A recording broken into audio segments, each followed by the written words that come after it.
Nah, kalau kitab-kitab yang lain yang ada di samping kanan kirinya itu betul banyak kitab nasab, tetapi tidak membicarakan tentang Ahmad bin Isa.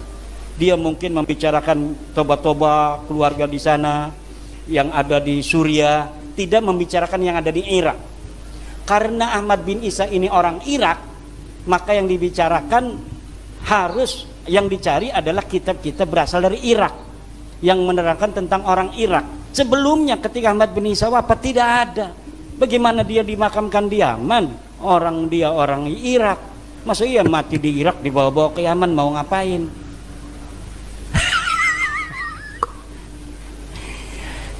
Iya, itu makam itu bisa diciptakan. Setelah dimakani pleret 100 tahun kemudian tiba-tiba muncul makamnya di Semarang dan nasabnya rubah ke RT Sumodiningrat. Sekarang nasabnya menjadi bin Toha bin Yahya. Dulunya orang mana? Orang Jogja asli, menantunya Hamengkubuwono ke-1. Ayo kita se-Indonesia, sekarang kita sama-sama membangun Indonesia. Tidak ada lagi yang bicara tentang nasab dan keturunan. Karena kalau bicara nasab dan keturunan, orang Jawa, orang Wonogiri yang lebih berhak untuk mengklaim bahwa Indonesia ini miliknya daripada orang lain. Kalau kitab ini betul-betul kitab-kitab yang asli, maka hari ini mereka pasti sudah berani untuk berdebat dengan saya. Tapi karena saya sudah mengetahui bahwa kitab ini diinterpolasi, ditambahi oleh Yusuf Jamalul Lail, maka mereka tidak berani, karena sayanya sudah tahu bahwa kitab ini diinterpolasi. Abad 9 Ba'alawi ini, yang Habib-Habib ini mencangkok lagi kepada Bajadid ini. Jadi nyangkok kepada cangkokan. Jadi Bajadid ini udah nyangkok kepada Ahmad bin Isa, anaknya ditambahin 1. Nah nanti si Ba'alawi sekarang ini nyangkok kepada Ba'alawi Bani Jadid ini. Katanya Jadid itu adik daripada Alwi. Sebelum saya menyampaikan pertanyaannya, bahwasanya saya bukan dari golongan muhibbin atau apapun. Pada masa Tobagotu ketiga sama keempat, kitab yang ditukil oleh jenengan itu hanya 1 kitab saja. Bahkan ada lebih dari 50 kitab nasabah saat itu yang belum dikutip. Kemudian yang kedua, apa yang kami temukan dari Abnaul Imam, dari kitab Abnaul Imam fi Misra wa Syam halaman 167, Ibnu Toba Yahya bin Muhammad Al-Qasim Al-Husaini Al-Alawi yang wafat pada abad ke-5, beliau mencantumkan Abdullah atau Ubaidillah sebagai putra dari Ahmad bin Isa. Kemudian di kitab lain As-Suluk fi Tabaqatil Ulama wal Muluk, karya Al-Qadhi Bahauddin Muhammad bin Yusuf Al-Kindi, wafat pada abad 8, juga ketika menceritakan Abul Hasan Ali bin Muhammad, beliau menyebutkan Abdullah sebagai putra dari Ahmad bin Isa. Oleh karenanya pertanyaannya, apakah tesis yang jenengan buat itu sudah mencakup sekian banyak buku atau kitab nasabah atau hanya sebagian saja? Karena dari beberapa tesis yang saya baca dan juga pemaparan, bahkan 20% saja dari kitab-kitab nasabah belum jenengan tukil. Mungkin mohon tanggapannya ya. Mitolayar namanya. Fillul Ahyar, Birrul Ahyar, Kiai Birrul Ahyar. Dari 87 kitab nasab, kitab yang ditukil hanya 1 kitab nasab. Banyak yang saya tukil yang berhubungan dengan nasabnya Ubaidillah yang ke Ahmad bin Isa, hanya itu yang berhubungan. Ngapain kitab nasab-nasab yang tidak ada menyebut Ahmad bin Isa? Ketika kita telah mengetahui bahwa ayahnya namanya Ahmad bin Isa, dari situ dia punya anak Ubaid enggak? Yang menyebut Ahmad bin Isa itu hanya beberapa kitab. Makanya sejarawan barat mengatakan Ahmad bin Isa fiktif. Kenapa? Karena Ahmad bin Isa tidak ditulis, padahal kitabnya ada, cuma dia itu belum menemukan.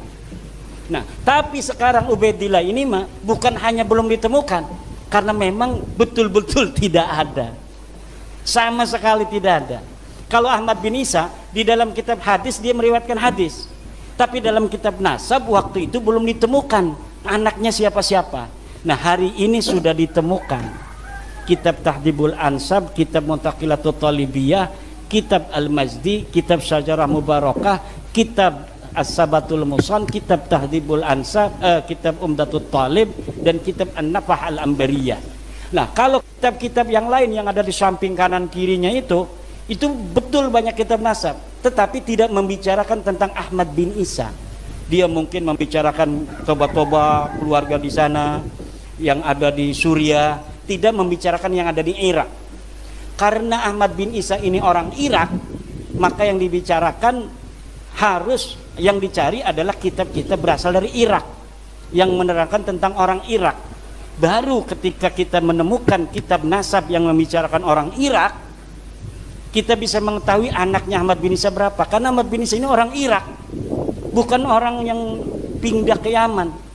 Bagaimana kiai itu di dalam kitab-kitab disebutkan bahwa Ahmad bin Isa dimakamkan di Yaman? Yaitu makam siapa?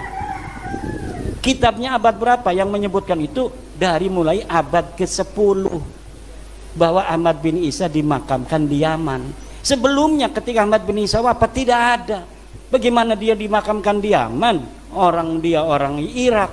Masa iya mati di Irak dibawa-bawa ke Yaman, mau ngapain?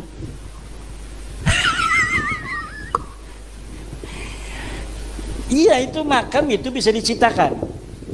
Bagaimana sekarang kita hari ini kan lagi ribut bab nasab nih, ribut lagi bab tidak hijrah ke Yaman, lagi ribut makam Ahmad bin Isa itu kok ada di Yaman. Sampai ada teman saya yang lulusan Yaman pergi ke Yaman, dia videoin.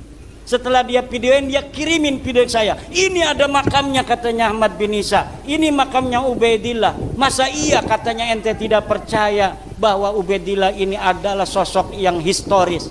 Kalau dia sosok yang tidak ada, bagaimana dia ada makamnya? Akhirnya Allah buka dari keadaan Indonesia. Banyak makam-makam yang tidak ada orangnya, hari ini ada makamnya. Banyak orang-orang yang dulu sejarahnya tidak ikut-ikut ngediriin NU, sekarang ditulis ikut ngedirikan NU. Banyak orang yang ditulis dulunya tidak menyebarkan Islam, hanya narik-narik biola, sekarang disebut menyebarkan Islam di Indramayu. Ada bukunya juga ditulis penyebaran Islam oleh Habib Anu bin Anu, sampai bikin skripsi. Anak buahnya yang punya anak lagi nulis skripsi, suruh bikin skripsi penyebaran agama Islam oleh Habib Anu bin Anu di Indramayu. Saya teliti itu skripsinya. Kemudian makam orang terkenal di Semarang diciptakan, padahal makam aslinya ada di Pleret, Jogja. Dia adalah seorang dari pahlawan Yogyakarta yang melawan penjajah. Ketika dia melawan penjajah Inggris, waktu itu dikuasai Inggris, Belanda kalah oleh Inggris, Inggris menguasai. Kemudian perang Jogja dengan Inggris, mati KRT Sumodiningrat. Setelah KRT Sumodiningrat mati di dalam masjid, ditebas lehernya, dimakamin di Pleret. Setelah dimakamin Pleret, 100 tahun kemudian tiba-tiba muncul makamnya di Semarang dan nasabnya rubah. KRT Sumodiningrat sekarang nasabnya menjadi bin Toha bin Yahya. Dulunya orang mana? Orang Jogja asli, menantunya Hamengkubuwono ke-1. Menantu Hamengkubuwono ke-1, dia orang Jogja asli, pernah jadi bupati di Jepara kalau tidak salah. Sekarang dirubah. Untuk apa sih merubah sejarah, merubah makam? Untuk masa depan, bos. Untuk masa depan. Biar masa depan untuk keluarga ini tercatat sebagai orang-orang yang ikut di dalam memperjuangkan kemerdekaan.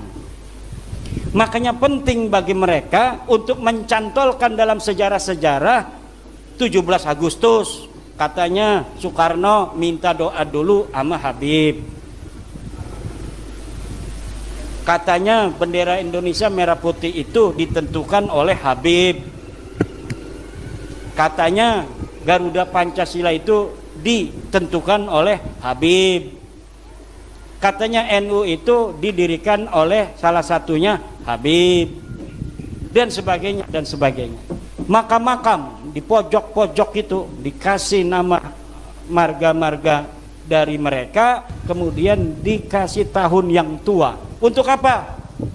Ke depan Indonesia jangan macam-macam sama kita orang. Ini kita sudah terkonfirmasi datang ke Indonesia abad ke-15. Apa buktinya? Makam, lihat tuh, ada inskripsinya, mereknya Habib Anu bin Anu tahun sekian. Ini Bapak yang akan terjadi.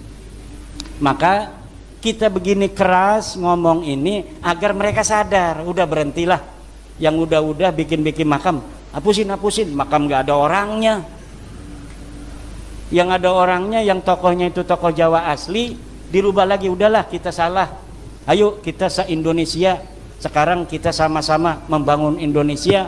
Tidak ada lagi yang bicara tentang nasab dan keturunan, karena kalau bicara nasab dan keturunan, orang Jawa, orang Wonogiri yang lebih berhak untuk mengklaim bahwa Indonesia ini miliknya daripada orang lain. Karena keturunan orang-orang yang hari ini ada di sini inilah yang dulu memperjuangkan kemerdekaan negara Republik Indonesia, bukan orang lain. Kalau mereka kita tahu sendiri sejarahnya, datang di bawah Belanda, kemudian mereka menjadi orang-orang kelas tinggi di Belanda, ada kelas Eropa, ada kelas Asia, ada kelas pribumi. Ini orang-orang yang sekarang ini ngaku sebagai cucu Nabi itu ditinggikan oleh Belanda. Maka ketika Jepang datang, mereka ini tidak mendukung Jepang. Kenapa? Karena Jepang tidak seperti Belanda mengistimewakan mereka. Maka barulah di antara mereka mau berjuang tuh. Kenapa? Karena Jepang tidak mengistimewakan mereka. Itu. Ya, yang udah ada silakan makan aja. Bismillah dulu. Kemudian Abnaul Imam mencantumkan Abdullah, itu manuskripnya dipalsukan. Manuskripnya itu hanya 20 halaman. Dulu sebelum viral, saya sudah menemukan manuskripnya ada di internet, 20 halaman. Setelah dicetak menjadi 187 halaman. Kalau kitab ini betul-betul kitab-kitab yang asli, maka hari ini mereka pasti sudah berani untuk berdebat dengan saya. Tapi karena saya sudah mengetahui bahwa kitab ini diinterpolasi, ditambahi oleh Yusuf Jamalul Lail, maka mereka tidak berani. Karena sayanya sudah tahu bahwa kitab ini diinterpolasi. Dan di dalam muqaddimah kitab itu lihat bahwa dia pun mengakui bahwa ada hal-hal yang saya tambahkan yang dianggap penting. Itu yang dianggap penting, ya nyantolin Abdullah sebagai anaknya Ahmad itu. Kitab yang selanjutnya As-Suluk menyebutkan Abdullah. Abdullah disebutkan abad ke-8 730 sebagai ayah dari Bani Jadid. Bani Jadid ini mengaku dirinya sebagai keturunan Ahmad bin Isa. Ini bukan Ba'alawi.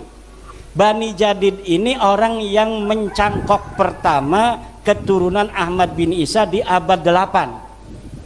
Dia adalah Bani Jadid, namanya Syarif Abil Jadid bin Ahmad bin Abdullah bin Ahmad bin Isa bin Muhammad An-Naqib, atau kurang sedikit lah. Itu dari yang saya sampaikan itu. Yang jelas dia tertolak sebagai keturunan Ahmad bin Isa karena kitab yang lebih tua dari itu menyebutkan bahwa anak daripada Ahmad bin Isa hanya 3. Lihat dalam kitab Sajarah Mubarakah, itu narasi yang disampaikan oleh Imam Al-Fakhrur Razi, fa'aqibuhu min salasati banin. Jumlah ismiyah itu, lihat di dalam kitab Al-Muqibun karya daripada Mahdi Rajai, apabila menyampaikan dengan jumlah ismiyah maka yufidul inhisar, yufidul hasra, itu memberikan faedah hasr. Itu ada keterangannya dalam kitab Al-Muqibun karya Mahdi Rojai, bahwa apabila ulama mengatakan dengan jumlah ismiyah itu yufidul hasra, tapi apabila dengan jumlah fi'liyah fa'aqoba salah sata banin, itu masih bisa tambah satu. Tapi kalau sudah fa'aqibuhu min salasati banin bi jumlatin ismiyatin hadihi tadullu ala al-hasr. Jadi tidak bisa, tertolak. Dan sudah terbukti Bajadid ini bukan keturunan Nabi, sudah terbukti dari kitab-kitab selanjutnya. Nanti Ba'alawi Bajadid itu adalah keturunan orang Arab biasa. Ya, nanti di abad 9 Ba'alawi ini, yang Habib-Habib ini mencangkok lagi kepada Bajadid ini. Jadi nyangkok kepada cangkokan. Jadi Bajadid ini udah nyangkok kepada Ahmad bin Isa, anaknya ditambahin satu. Nah, nanti si Ba'alawi sekarang ini nyangkok kepada Ba'alawi Bani Jadid ini. Katanya Jadid itu adik daripada Alwi. Jadi karena kakaknya katanya atau adiknya sudah disebut, maka Alwi ini pun sudah terkonfirmasi. Yang menyebut Alwi itu sebagai keluarga Jadid atau adiknya atau kakaknya hanya Ali As-Sakron di abad 9. Jadi luar biasa gayanya.